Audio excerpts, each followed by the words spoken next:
This video is set to address a couple of general topics when you're doing your work in DDF 108. Probably the first thing that you'll see on your directions is to don't forget to add a single lap seam. Now, if you go to your text, there are quite a few different kinds of seams. Okay, and basically, in a nutshell, it's adding material so you can connect the ends of your object together. Okay, take for example this right pyramid.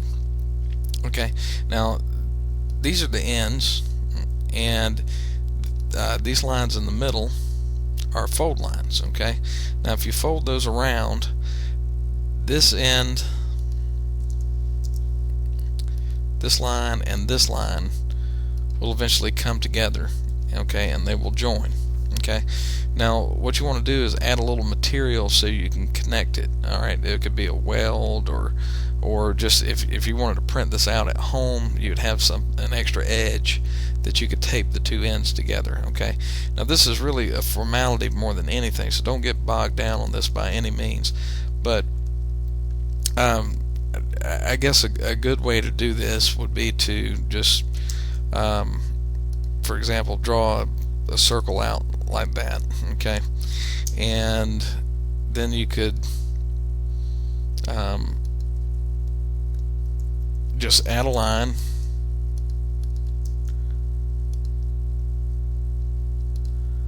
okay, and then I'm just going to add another line. I just want it to be the same length as the other.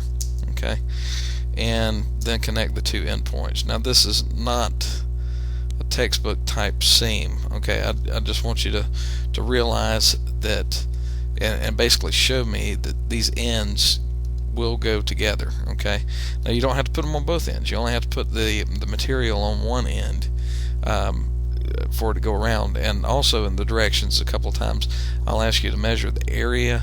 Okay, now you would not measure the area of the seam itself, just the area of the development.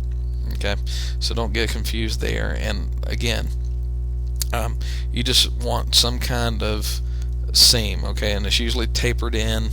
Okay, you can see how this line forms an angle with this line. Okay, and it's a lot less than 90, like 45. And down on this end, you know, I could have drawn it at this angle. Okay, nothing special. So don't get too bogged down on that. So that's one thing I wanted to talk with you about. And the the other thing is, in a lot of the directions, I will say to draw a fully enclosed model. Okay, now I don't always do that on my videos. Okay, so always pay attention to the directions and what the directions want, not exactly what I do in the video. I feel like I want to give you enough information in the video for you to be able to do it. But for example, for this to be a fully enclosed model, it would have to have a bottom. Okay, well, if I'm looking at this object from the top here, the top view, the bottom will stay the same. Okay, the same size. So I could actually, if I were instructed to draw a fully enclosed model, I could just copy the outside edge here. Okay, and that would be in effect the bottom of my object. Alright, now if I wanted to add the bottom to my development, I could type in the align command, ALIGN, and then enter, and I could select that. Okay, and now it says in the command line here, you can see it says specify first source point. So I'll just pick a point on the bottom of the object here. Okay, and then the next thing it tells me to do is specify the first destination point.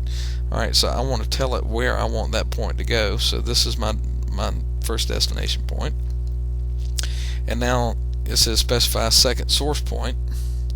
So I'll pick another point on the bottom of the object, and then specify second destination point.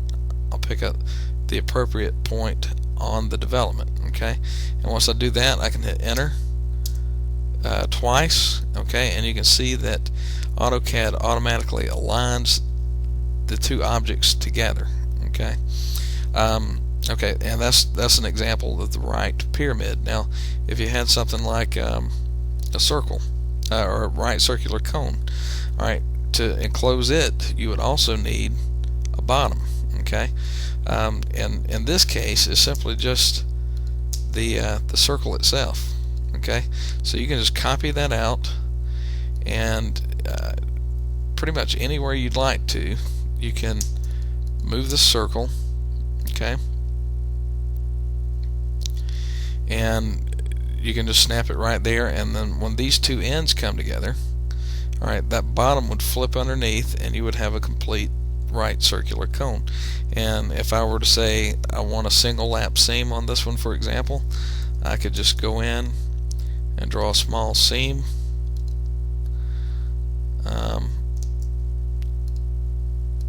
something like that. I would prefer, for example, if you would, just to make it neater, okay, say I want to use an offset by 0.1, okay, and then I could just do some trimming.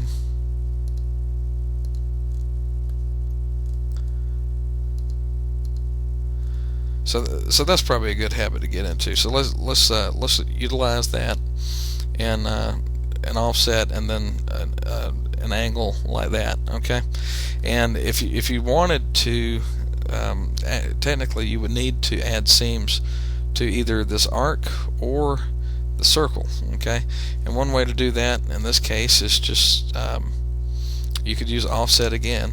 Okay, you could offset by 0.1. All right, and